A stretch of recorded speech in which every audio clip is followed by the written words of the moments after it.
According to the report from the Centers for Disease Control and Prevention, 61 million US adults, about 1 in 4 Americans, have a disability that impacts a major part of their life. You are listening to Communication Keeps Us Connected, the podcast that provides conversations around the topic of how to communicate with individuals with disabilities. We must take the initiative to create spaces to engage in dialogue about how we can increase our awareness about different disabilities. Now, here is your host, Jordan Saunders. Welcome to Communication Keeps Us Connected. I'm Jordan Saunders, your host, and today we have Wolfgang Wolf. Welcome, Wolfgang. We're going to go ahead and start. If you could tell us where you are located and a little bit about yourself. Well, since 1980, I'm living in New Zealand, and I had a stroke in 1990, and since then I'm more or less retired, but I do a lot of things.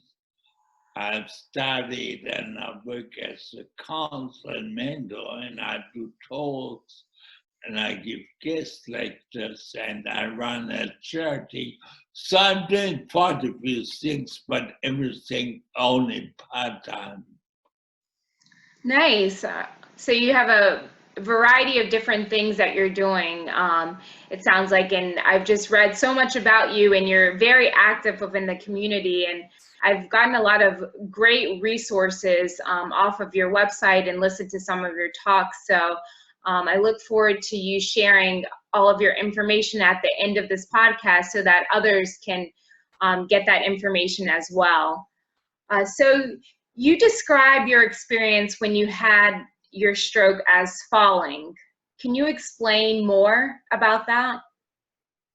Yeah, I say falling because it's like how you imagine you are in outer space, losing all the orientation. You don't know where it's up and down. You're just falling. And falling doesn't say anything about the speed. It only means that you're drifting along and you don't know where you lost orientation. Wow, yeah, so I think that's a great analogy, I think, to sum up such a very deep experience in terms of, having a stroke in life when, things are running differently pre your stroke, and then having to change things based on some of the things that have happened from your stroke. So when your stroke was actually happening, and then after, in terms of the experience, falling kind of provides a great analogy to be able to sum up, like, I guess, I don't want to say your life was kind of spinning out of control, but it was just kind of you losing that control. Like you said, you're kind of in outer space, just floating and kind of adapting to a new way of living. Yeah, I always thought of it like when you think of Alice in Wonderland, how she falls down the rabbit hole. Yes. Sort of like this somehow. You just don't know you come out as a different place, but you don't know where this stage. Yeah, that's a really, you have some great analogies. Yeah, so you just, you don't know what's coming next, but you just kind of, all right, you go with it almost, because there's no turning back. Yeah, you're just out of control. Mm-hmm. So after your stroke, how did you get past the idea of what life was like prior to your stroke? Not easily. That's for sure. Yeah, it was very difficult, and I suppose it took me a long time. But I realized early on, because I've been in a coma for 10 days. And when I woke up, I mean, the doctor said I was conscious, but it doesn't really mean that I couldn't make sense. I was probably in the medical sense there, and I was functioning. The body was functioning, but that doesn't mean that I comprehended. I slowly learned what the new life was. Mhm. And one thing I learned first was that I realized I must have had something major. So I was in a way quite happy to be alive, and that's what I think what helped me overcome it. Mhm.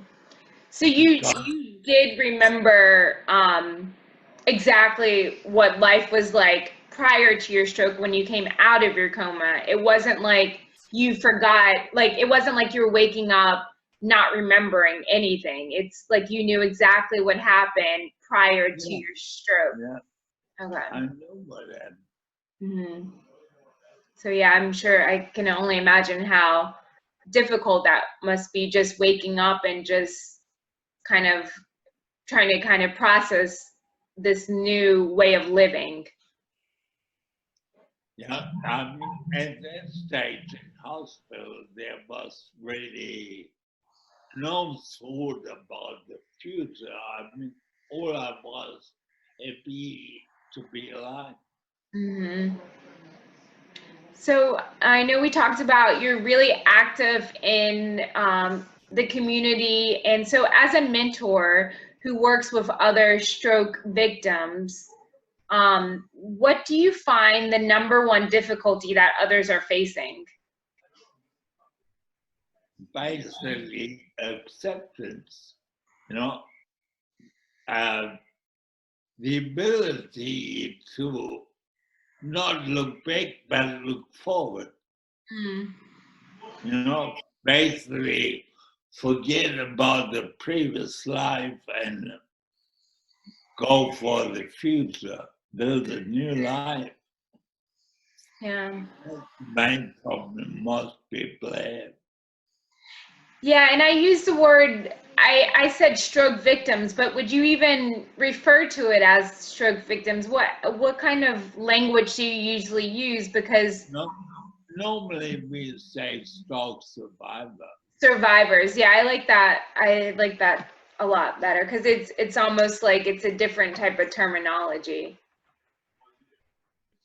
Yeah, and also, you know, because after stroke, there's only for very few people some kind of suffering, you know. Mm-hmm.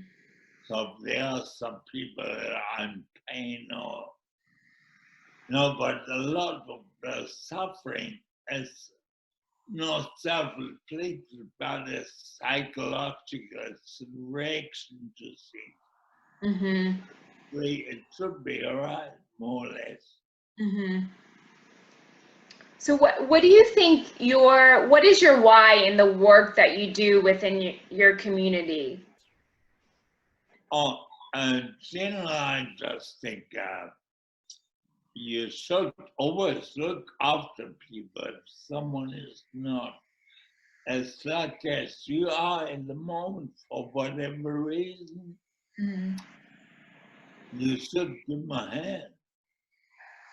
And how do you find, I guess, with going off of your why, how do you find the strength to continue showing up each day when you've, gone through that experience? And just, I feel like, every time that you're showing up for others, you're almost revisiting, your experience. So how do you find the strength to do that?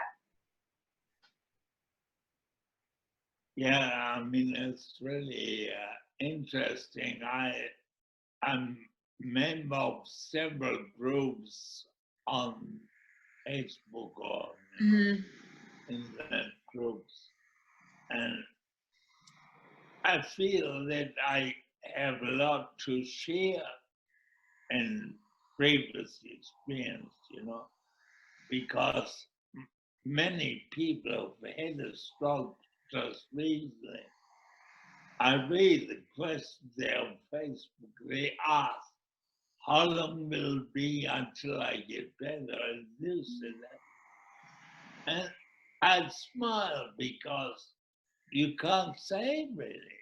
You know, even if someone had a stroke exactly in the same area, they must still reactively. You know, I always say to people, it's not the physical, how bad something is physically. It's how we react to it. Mm-hmm. You know, someone might have a tiny little cut on the finger, and they think that's a major thing. Someone else might have a really, really bad heart attack, and they brush it off, they adjust and move forward. Mm-hmm.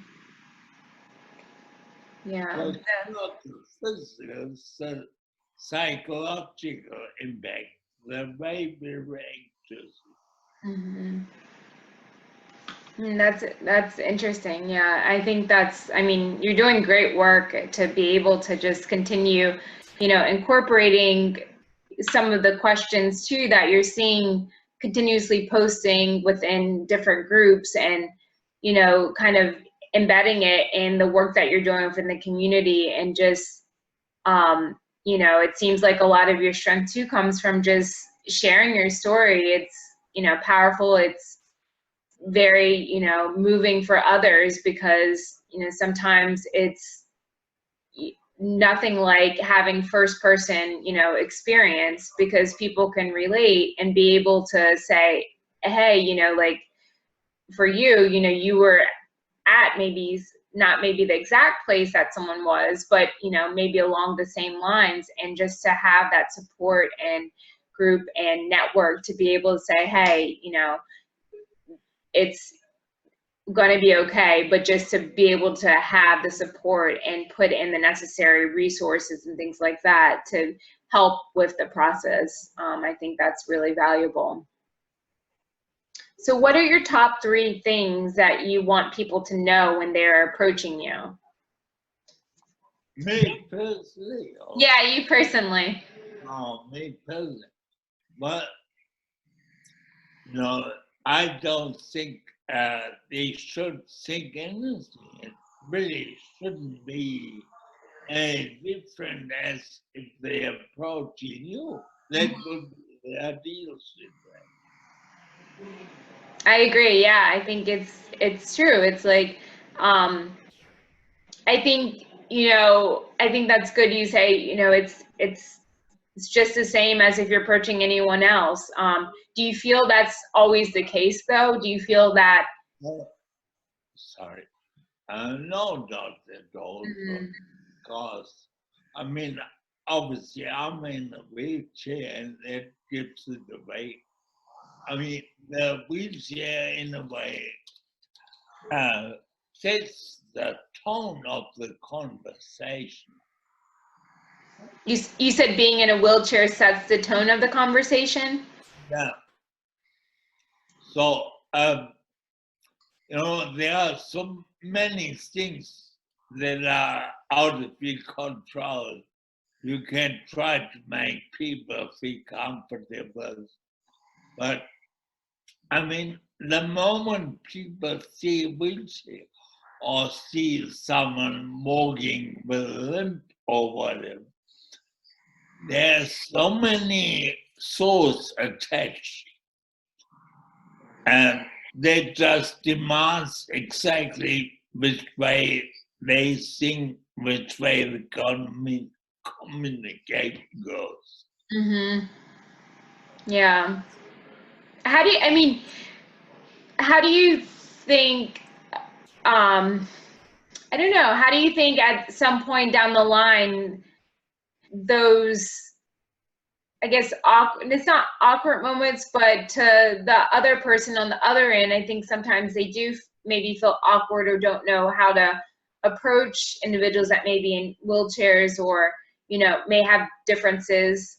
So how do you think, I don't know, down the line, we can break down some of those barriers? I think you can learn from children, because I've seen often that little children stop and they look and they actually stare at me. And the mother pulls them on my hand and says, don't stare. And I think children, they come up and ask and say, what's wrong with your legs? And because they don't know something, so they ask. Right. I think that would be the ideal situation if adults would feel free enough to just ask. Yeah.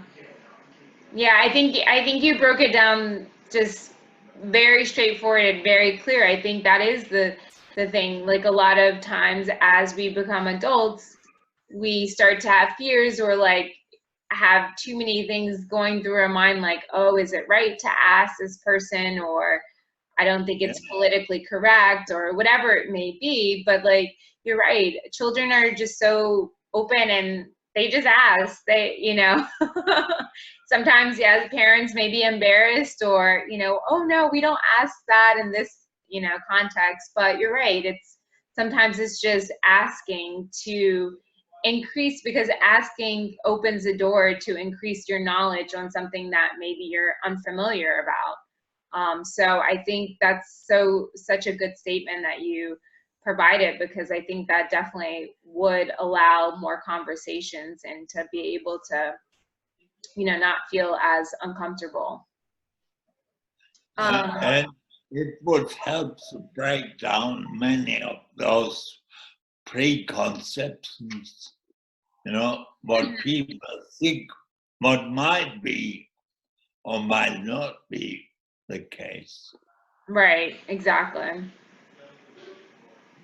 Do people try to finish your sentences, and if they do, is it helpful, or do you find that annoying?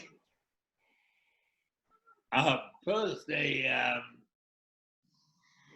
don't try to finish, but they are busy liberating or concentrating on what I'm saying. So, it's not always an easy conversation. And I know, for example, that my speech deteriorates during the day or when I'm tired or so, Mm-hmm. But I know I'm hard to understand sometimes. So what do you think in those situations where you're hard to understand, what is like the best way of someone to either, continue engaging, or do you, like for someone to be like, I can't understand you, or to help you, or like, what is the best way in terms of, do you find that has been helpful when people are interacting with you and maybe they don't understand what you're saying? But first of all, I think people should take this time to listen. Mm-hmm. Because that's something I often see in people that they say, yeah, and they haven't understood at all. Right. So I'm always talking about active listening, That actually means giving a person the full attention. So, and that in terms of communication, that also means that you, in my case, that people also sit down and talk to me or come down. So you're on eye level with the person. You look at them. you don't have to look up their nostrils. You don't have to be in that position that you're down near a bottom feeder, who's not taken seriously. Mm-hmm. So I think it's always a question of respect that the person shows. No, Right. come down to a level and treating us equals. Mm-hmm. So you're saying, like, if they're standing up to, you know, come down to your level, or like sit down in a chair or something like that, and to have a conversation, to be able to stop and really actively listen and engage in terms of what you're saying, because a lot of times people probably would possibly understand more if they're truly doing active listening versus in passing listening. Yeah. Yeah. Mm-hmm. What about in terms of, you write about normative behavior. So can you explain a little bit what you mean by that? But normative behavior is basically the normal set of rules that exists in any group or any society. Mm-hmm.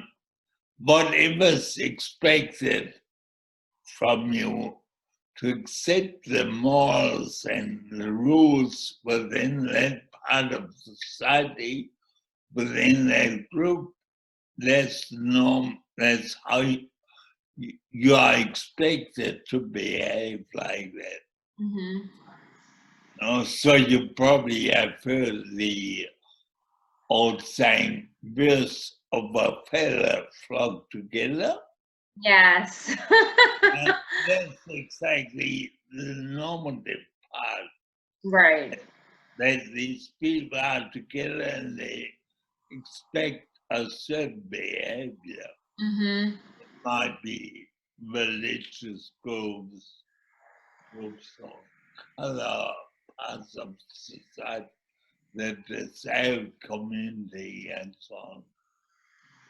Got it. Okay. Yeah, that makes sense. That's pretty straightforward. All right. So I understand in terms of what you mean. I'm trying to think in terms of what that was in reference to. I was reading an article that you wrote, I think, or a blog post on your website, and I can't remember off the top of my head in terms of what it was referencing back to, but I think in terms of how you described it, it sounds very straightforward. Yeah, that was probably a group within society I took. Mm-hmm. So you did write an article entitled "Don't Just Stand There, You Are Making Me Nervous." I really like that title. You have some very catchy titles, by the way, because that one I love. I mean, pretty much all of your articles are great, and I think they have very nice, catchy phrases that are very relevant to society, and I feel like how we're interacting in general. But I think also to your book you wrote, it was it Don't Just Look? I'm not something. What was the book that you wrote? About the first one, about this out of print, was called I'm Not Stupid, Just Disabled. Yes, I'm not stupid. You said just disabled, right? Yeah, I think that's a great one as well, because I think a lot of times people are just like, they just don't take the time. They don't take the time to, you know, engage. They just don't, you know, for whatever reason. But it's simply easier to think that person is pretty stupid anyway because they're disabled. right. So I think the whole thing, many groups, disability advocates, they, with our political correctness, they want to get rid of disabled. So there were all kinds of nice ways of saying disability, disabled, or, so, and they all tried to get rid of the disability. Right. And I think it's not, the disability, that's only semantics, but what they really want to get rid of is the stigma that's attached to this. Yes, yes, you nailed it right on the head. I feel like in terms of, you're right, because it's in terms of disability, it's gone through different changes over the years in terms of the terminology, what's, like you said, politically correct. And you're right, I think it's not so much a challenge in terms of, it's more of, all right, not so much the politically correct part, but how are we going to remove the stigma with the terminology that we're using to allow more inclusive society versus feeling so disconnected sometimes when you're, have different disabilities, So I think, yeah, you're right. It's more, all right, how can we be more inclusive and not have these stigmas that are attached to, different individuals with disabilities. So what, in terms of, how can you explain the 3 key points from the article of "Don't Just Stand There, You Are Making Me Nervous"? What are the takeaways or the highlights? But first thing would be that people with a stroke, or generally could say people who have a problem with their nerves, they don't like being watched. You said people don't like being watched. Yeah. Okay. Mm-hmm. Because what happens is with disabled people, able-bodied people watch those disabled people, and then the able-bodied decide when they need help. And I'm saying help is never good. Help is taking away the opportunity to learn something, to do something for themselves. The other thing is, I think disabled people should learn to ask for help, because it's not easy to ask for help. So you're saying that someone with a disability should ask for the help? Or you're saying, okay, so you're saying so that someone that is, because a lot of times someone that may not be disabled is watching to see when they possibly could provide help? Yeah, but they should do that. They should. I always say help-based support is good. So all they should do is let the person know that there's support. I'm here if you need me, but then walk away. Oh, okay. Not just stand there and watch and then just say, oh, that person needs some help now. Maybe they don't need help. Maybe they are determined to get it right and they don't want even help. Oh, I see what you're saying. So you're saying they need to ask in the beginning if that the individual with a disability needs help, and if they say yes, okay, then you provide the help. If not, then they can be on their way and they don't need to stand there and watch, versus how a lot of times it happens now, someone that's not disabled is just watches and waits for the opportunity to be able to help. But helping is truly initiating it and asking, how can I support you? I'm here, if you need it. Yeah, I must say the disabled person should take the initiative and tell them whether they do or not. Got it. It should be a common understanding. I mean, nobody is standing behind you watching you, Right. you know, and see whether you do that right or not. You would say, what would you say? Right. Go away, leave me alone. Yeah. So you're saying the person with a disability should initiate the help, so there's not that space where the person is just someone that's not doesn't have a disability is just standing there watching awkwardly. Yeah.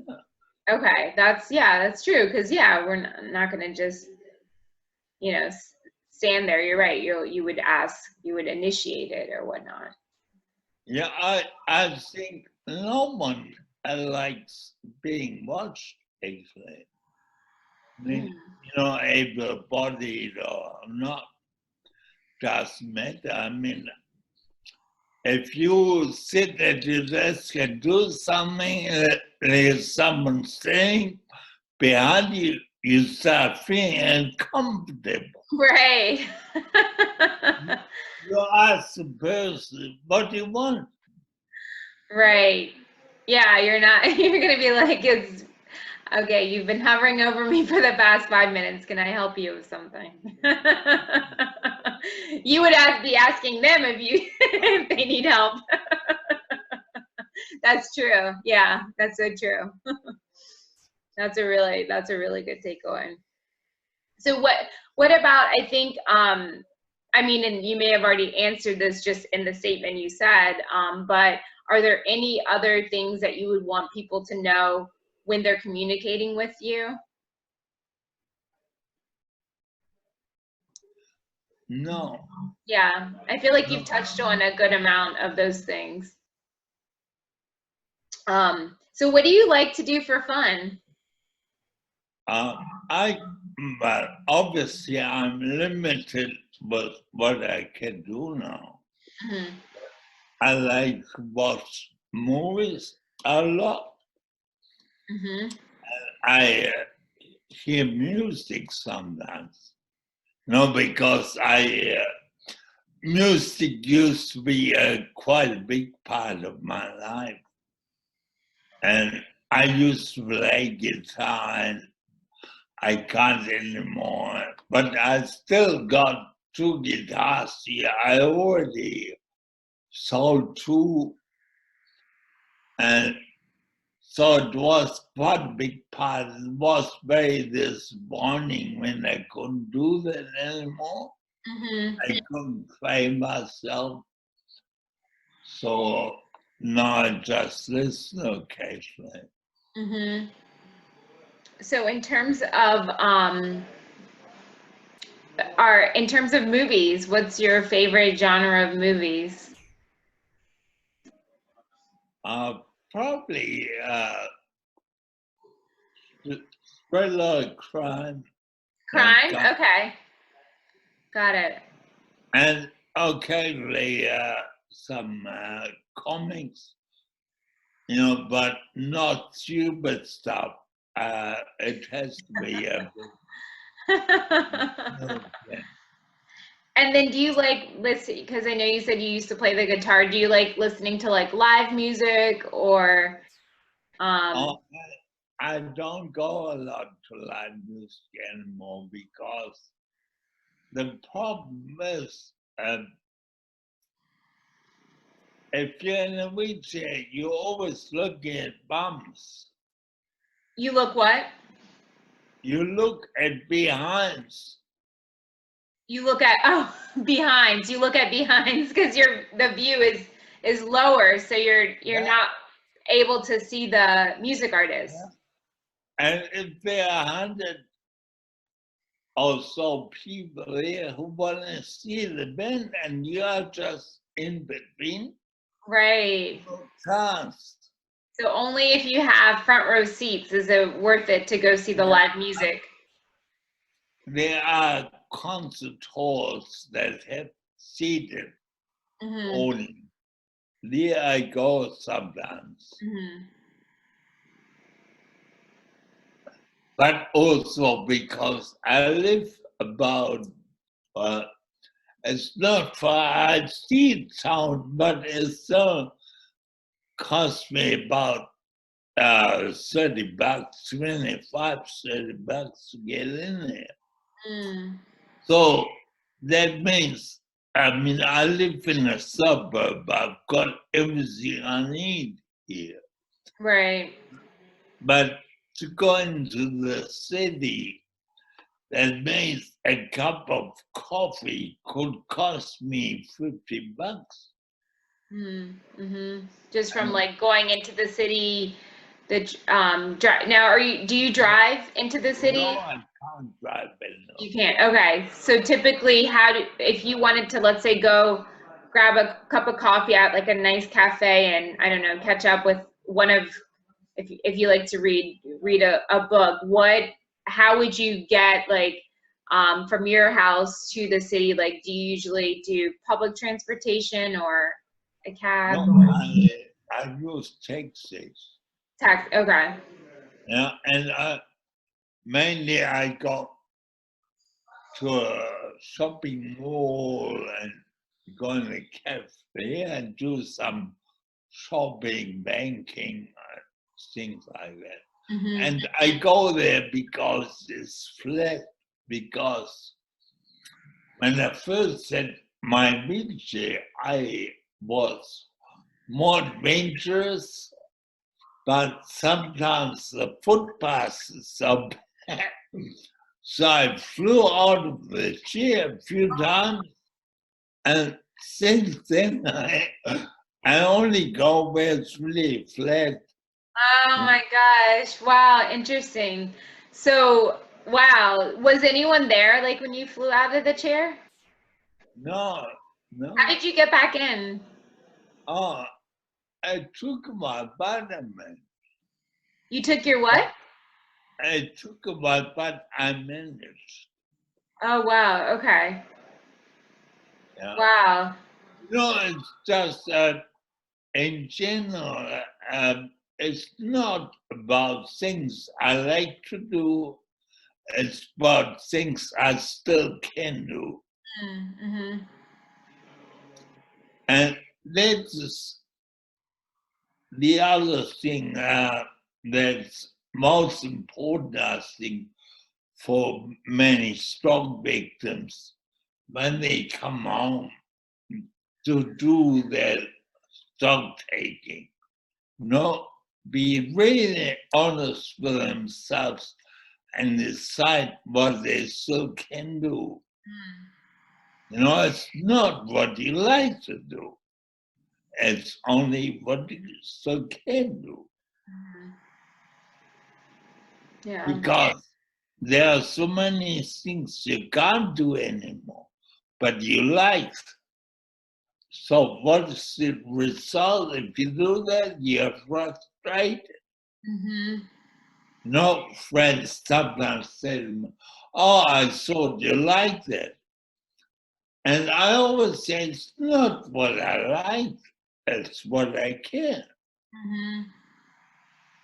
Yeah. So what about in terms of like accessibility, and are there any like, you know, devices or things that with all of the different technology that you feel have made things a lot, I wouldn't say easier, but a lot more accessible compared to for now versus like when you first had your stroke? Are there any things that you use that help with the accessibility piece within the community or within your home or anything like that? I mean, there are, for example, you know those handles you use when you carry a glass plate? Yes. Mm-hmm. But that's kept. When I traveled last year, I took those for bathrooms because not all bathrooms have handles where you can hold on to. Well, Mm. I can stand, but I can't walk. I need to hold on to something. So I took those things with me. And to put them at the wall in the bathroom. It was quite helpful. Hmm. That's amazing. So it's almost like it clips on to something. Yeah. Okay. Yeah, that makes sense. We have a suction cap, You said a self kit? a suction cap. It creates a vacuum. Mm-hmm. So the handle sticks to the wall.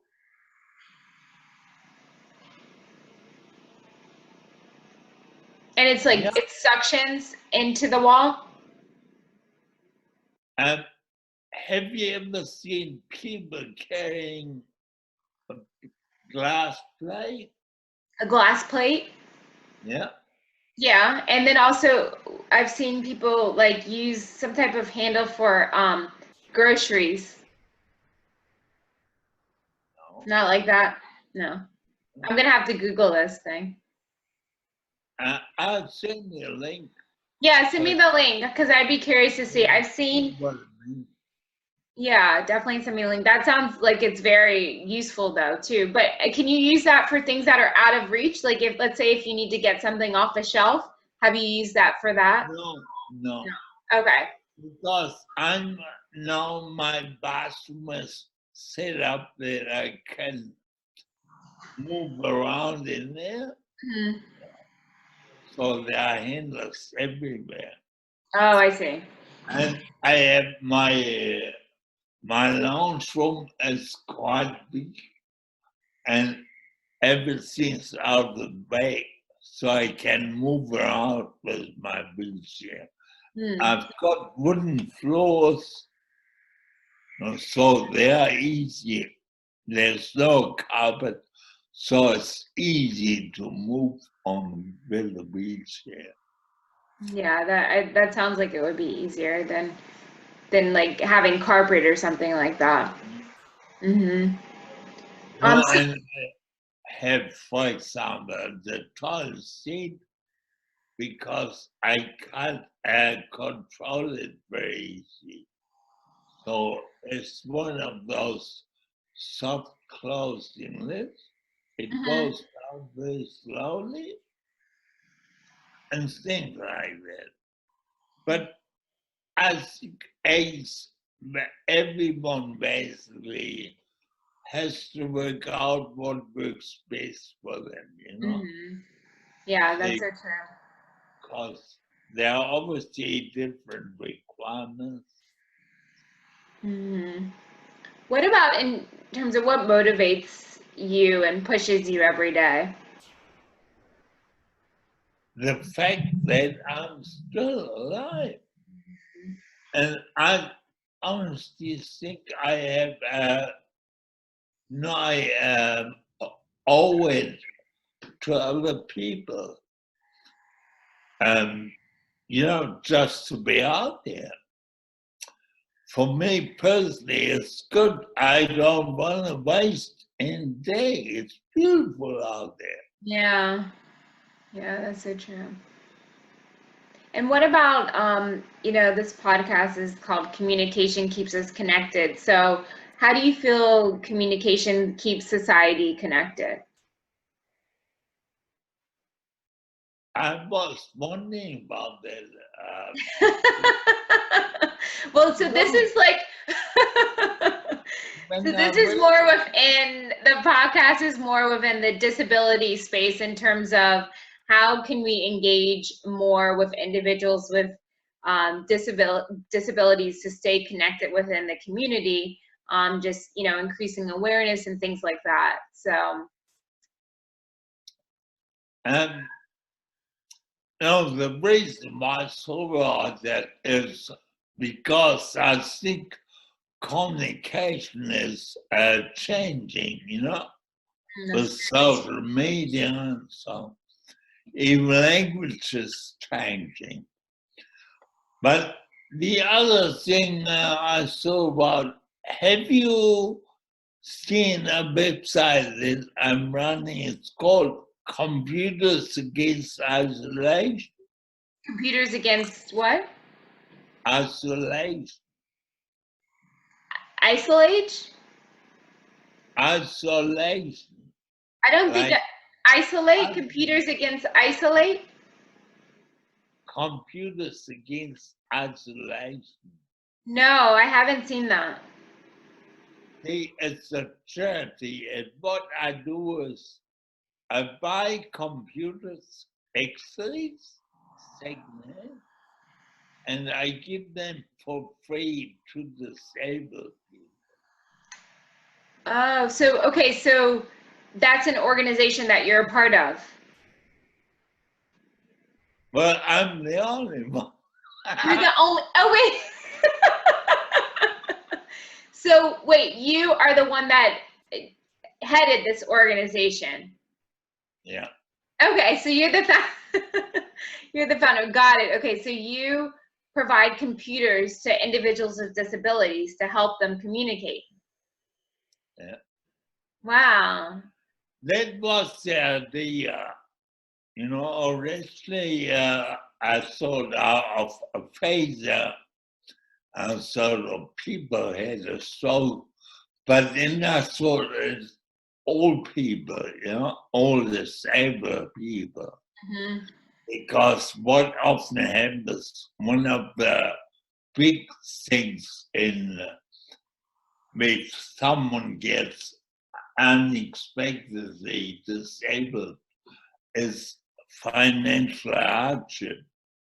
Right. And they can't get a computer, and obviously they do not communicate that much. So, and there's no criteria, you know, no eligibility. Mm-hmm. The way it works is, it's a very good concept. I'm proud of it. Yeah, absolutely.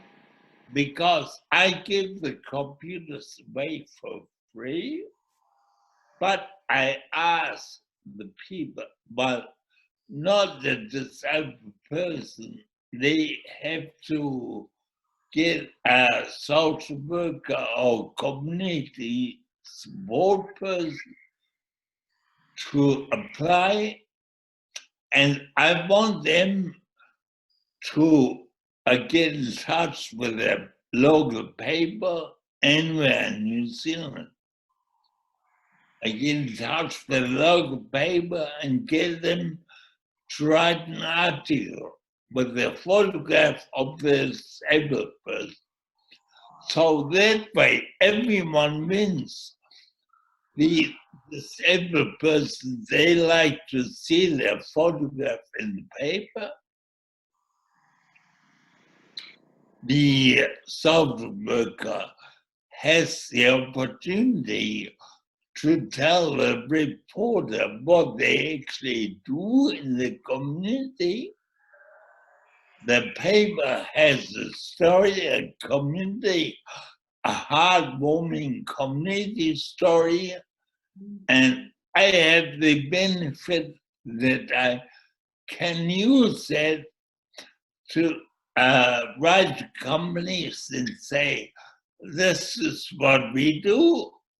Wow. You know, so That's really everyone, cool. That's really neat. So you are providing the computer free to an individual that has a disability. And then after that, they're basically agreeing that, you know, they will reach out to someone like a community support, someone within the community that supports individuals with disabilities. no, normally people are disabled. They have like a contact person, you know, So a contact person. from disability agency, Mm-hmm. and they get in touch with them, and that contact person gets in contact with me. Oh, so it's coming from like a social worker or something like that? Yeah, And exactly. who's contacting you? Because I don't want to deal with disabled people, because I've done it at the beginning, but Mhm. I got so many sub-stories that I was depressed, you know? Yeah. Because if you deal directly with disabled people, Mhm. they write you pages and pages of their history. Right. Mothers try to pull at your heartstrings, and I just find if I deal with social workers, the approach is more professional Got because, it. and also I'm not God, you know, I'm not deciding who gets the computer and who doesn't. Right. I mean, they know they might have 3 people, disabled people, that say, oh, we can give you only 2 computers. Mhm. Then I don't, because I don't know the circumstance. Right.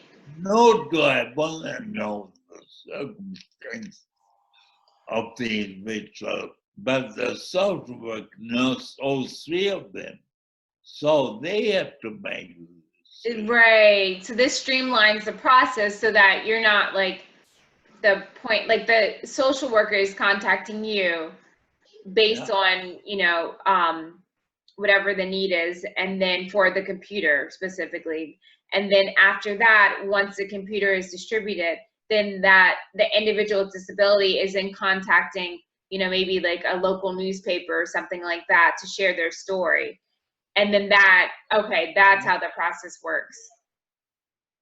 And not the individual. Uh, it's also the job of the social worker to get in touch with the newspaper.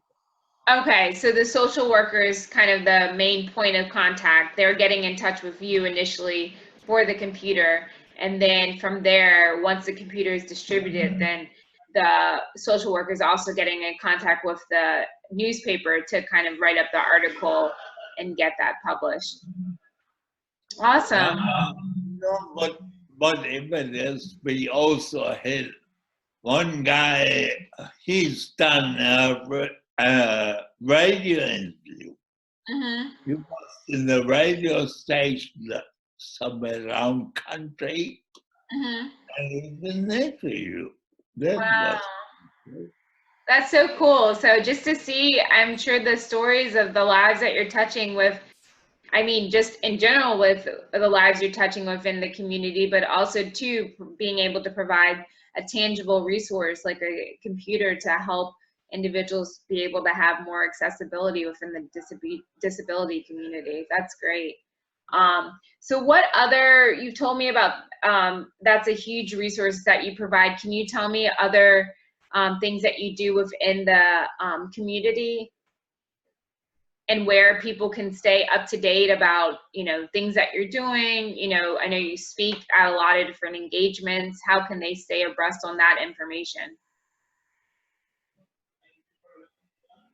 but I don't have like calendar of for example speaking engagements because it happens quite sporadically, you know, Mhm.